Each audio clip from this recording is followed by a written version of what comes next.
Messeigneurs, monsieur le recteur, mesdames, messieurs, c'est une redoutable tâche que d'ouvrir et de présenter ce colloque Jean-Marie Lustiger entre crise et recomposition du catholicisme de 1954 à 2007. Il a fallu une forme d'audace pour penser ce programme et poser cette problématique qui relève de la démarche de l'histoire religieuse. Je rappelle et je pose d'emblée, effectivement, qu'il s'agit d'un colloque d'histoire religieuse. Il ne s'agit pas d'un colloque d'hagiographie ou d'une simple démarche de commémoration ou de mémoire. Certains continuent d'ailleurs à avoir du mal à comprendre la spécificité de cette approche qui, loin de toute instrumentalisation ecclésiale ou apologétique, vise à comprendre comment Jean-Marie Lustiger fut possible dans l'Église en France et ce qu'il signifia pour cette Église de France. Yves-Marie Hilaire était membre du conseil scientifique de l'Institut Jean-Marie Lustiger depuis sa création jusqu'à la mort de Yves-Marie Hilaire en décembre 2015. J'ai été appelé à lui succéder pour plusieurs raisons qui peuvent être rendues publiques. J'avais connu le cardinal Lustiger et j'étais historien. Deux raisons qui ont justifié ce choix, et je dois dire que j'ai été très honoré de succéder à Yves-Marie Hilaire, qui m'avait témoigné aussi sa confiance à de nombreuses reprises. L'initiative que j'ai alors proposée au Conseil fut d'organiser un colloque dans le but de, vous pardonnerez le caractère un peu pompeux de l'expression, construire scientifiquement l'objet Lustiger, c'est-à-dire de poser les fondements d'une approche renouvelée de cette figure que nous savons exceptionnelle. La proposition était rendue possible par la conjonction de trois facteurs essentiels. L'existence d'archives en cours de classement, qui abritent les matériaux documentaires indispensables à ce travail de l'historien, la volonté de l'Institut Jean-Marie Lustiger de susciter des études de qualité autour de Jean-Marie Lustiger, et enfin, je le dirai, le soutien accordé à ce projet par le cardinal 23, très soucieux de ce type d'approche. Denis Pelletier a immédiatement accepté de s'associer à ma demande pour penser et organiser le colloque qui commence. C'est grâce à son expertise et à sa connaissance parfaite du réseau universitaire que nous avons pu réunir le plateau que vous voyez dans ce programme. En outre, il a accepté d'associer l'école pratique des hautes études, dont il a été président, à travers le groupe Société, Religion, Laïcité, à cette initiative. Et c'est grâce à ce concours que le colloque se tient aujourd'hui à l'École normale supérieure, c'est-à-dire dans une institution laïque. Et c'était aussi une de nos ambitions que de sortir du cadre strictement ecclésial. L'Association française d'histoire religieuse contemporaine, alors présidée par Christian Sorel, elle est depuis le début du mois d'octobre présidée par Isabelle Saint-Martin, mais à l'époque, Christian Sorel avait apporté sa caution à notre manifestation scientifique, et je tiens à le remercier. Il s'agissait en effet de replacer l'action et la trajectoire de Jean-Marie Lustiger dans le contexte de la France de la seconde moitié du XXe siècle. Aumônier d'étudiants de 1954 à 1969, curé de paroisse à Paris de 1969 à 1979, évêque d'Orléans de 1979 à 1981, puis archevêque de Paris de 1981 à 2005, Jean-Marie Lustiger a marqué de l'empreinte de sa forte personnalité les femmes et les hommes qu'il a rencontrés et dont il a été le pasteur. Figure charismatique, Jean-Marie Lustiger accède à une notoriété considérable en février 1981, lorsque le pape Jean-Paul II le nomme archevêque de Paris. Les Parisiens, et plus largement les Français, apprennent à le connaître, découvrent son histoire personnelle, l'obligeant à un dévoilement intime douloureux, et s'interroge sur la personnalité atypique de ce prélat tout à la fois fascinant, rugueux, exigeant, emporté, paradoxal. Progressiste, conservateur, aucune des catégories élémentaires ne permet de le définir, tant sa pensée et son langage épousent la forme d'un kaléidoscope d'où surgissent des fulgurances dont tout le monde reconnaissait la force, à défaut d'en partager l'intuition ou la confirmation. Les obsèques du cardinal Lustiger, en août 2007, furent un événement national. et manifestèrent cette trace posée sur la conscience française contemporaine.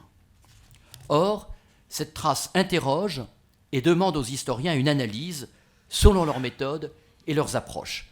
Ce qui ne veut pas dire que c'est la seule méthode, la seule approche, et qu'elle épuise tout le sujet. Mais c'est la contribution propre des historiens. Et le colloque que vous allez suivre et que nous commençons entend donc poser les jalons d'une étude documentée et scientifique. La chronologie suivie épouse les 3 ministères du pasteur Aron Jean-Marie Lustiger, qui sont aussi 3 échelles d'observation. L'aumônier d'étudiants, le curé de paroisse, l'évêque et archevêque. Cette évolution d'échelle s'inscrit dans une chronologie. L'aumônier d'étudiants commence sa mission dans une université qui commence à peine à accueillir de nouvelles masses et dans une église préconciliaire. Le curé de paroisse met en œuvre les réformes conciliaires, notamment par l'innovation liturgique, mais ne réduisons pas la liturgie à une simple forme. C'est une forme qui s'inscrit dans un contenu et est au service de ce contenu. Enfin, l'évêque et l'archevêque s'inscrivent dans cette église entraînée par le dynamisme de son pasteur Jean-Paul II. Alors pourquoi avoir utilisé le terme de crise catholique que d'aucuns n'aiment pas ? Il ne s'agissait pas, j'allais dire seulement, de faire de la publicité aux travaux de Denis Pelletier, et en fait pas du tout, mais bien d'utiliser une notion qui est désormais admise par les historiens du fait religieux en France. Mais là où Denis Pelletier situait cette notion dans les années 65-78, nous avons souhaité en élargir le spectre chronologique. Les propos de Jean-Marie Lustiger lui-même invitaient à le faire. Dans un dernier entretien télévisé accordé à Gérard Leclerc, le cardinal Lustiger rappelait à son interlocuteur qu'il était absurde de croire que le point de départ était 62 ou 1968 et lui faisait remonter les choses à 1945, tout en sachant que 1945 lui-même s'inscrivait dans une histoire qui le précédait. Le cardinal Lustiger a toujours eu un sens de l'histoire qui le conduisait à remonter aux racines profondes. Sans doute, son amitié avec Michel Colony, qui avait suivi des études d'histoire, et Yves-Marie Hilaire, tous deux élèves de Pierre Renouvin, explique un peu ce souci de ne pas se laisser abuser par les causes superficielles. Qui nierait que les modalités d'inscription sociale et culturelle du catholicisme en France n'ont pas été affectées par une profonde remise en cause provoquant un sentiment de crise ? Mais qui ne pourrait aussi récuser la thèse de la disparition programmée du catholicisme ? Dans toute crise, les facteurs de recomposition sont nombreux. Reste à les identifier et à ne pas se laisser tromper par les apparences. Ici, l'historien se révèle indispensable pour faire la part de ce qui dure, de ce qui est transitoire. Permettez-moi ici de convoquer Henri-Irénée Maroux, qui, dans son dernier livre, publié après sa mort, Décadence romaine ou Antiquité tardive, donne une définition de l'objet historique. Je cite : « L'objet historique a une structure polyphonique, et à la même époque, dans les mêmes esprits, se superpose un thème dominant, l'écho encore perceptible du thème en voie de récession, et une première ébauche de celui qui, plus tard seulement, s'affirmera au premier plan. » Cette précision nous permet de nous éloigner des simplifications hâtives et nous invite à tendre l'oreille et à affûter notre raison pour distinguer, dans le bruit du contemporain, les permanences et les mutations. Or, dans cette séquence d'un demi-siècle qui court de l'ordination du jeune Jean-Marie Lustiger à sa mort en 2007, ce ne sont pas seulement les fondements sociaux et culturels du catholicisme qui sont modifiés, c'est la société française dans son ensemble. Elle devient plus jeune, plus urbaine, plus riche, plus composite. Elle demeure divisée sur les grandes questions nationales. Elle se déchire sur les querelles de société. Elle finit par douter d'elle-même et entre dans une forme de dépression identitaire. Face à cela, Jean-Marie Lustiger n'aura de cesse d'évoquer le début de l'histoire et donc de rejeter les récits conclusifs. Mais ces propos se sont traduits par des actions, et ce sont ces actions qu'il convient de calibrer, de situer, d'interpréter pour essayer de les comprendre. C'est le sens des communications qui vont se succéder. Elles nous feront voir l'aumônier au travail, le curé à l'action, l'évêque engagé dans la vie de la cité, le pasteur, le cardinal et le juif devenu chrétien, appelé à dénouer des situations douloureusement complexes. Ce colloque, qui est une occasion de travail pour les spécialistes ici réunis et qui ont pris de leur temps pour ouvrir un dossier Lustiger dans leurs multiples activités de recherche, est aussi un moment de mémoire pour beaucoup de ceux qui sont ici ou qui nous rejoindront au cours des différentes séances. Les deux plans sont différents et complémentaires. Les historiens ne dictent pas une vérité, ils ne prescrivent pas un récit, ils proposent de forger des instruments de compréhension, à chacun ensuite de se les approprier. Ce colloque sera aussi l'occasion de donner à entendre une facette peu connue de Jean-Marie Lustiger, et qui apparaît dans le programme, celle du créateur de chants liturgiques. Cette œuvre considérable sera présentée partiellement demain, vendredi 13 octobre, lors d'un concert à la cathédrale Notre-Dame.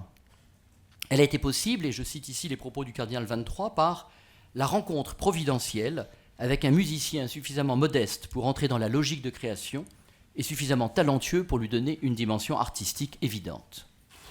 J'évoque ici l'organiste et compositeur Henri Paget, et je me permets de vous inviter tous à prendre le temps de cette soirée pour comprendre ce que furent ces années 1969-1979.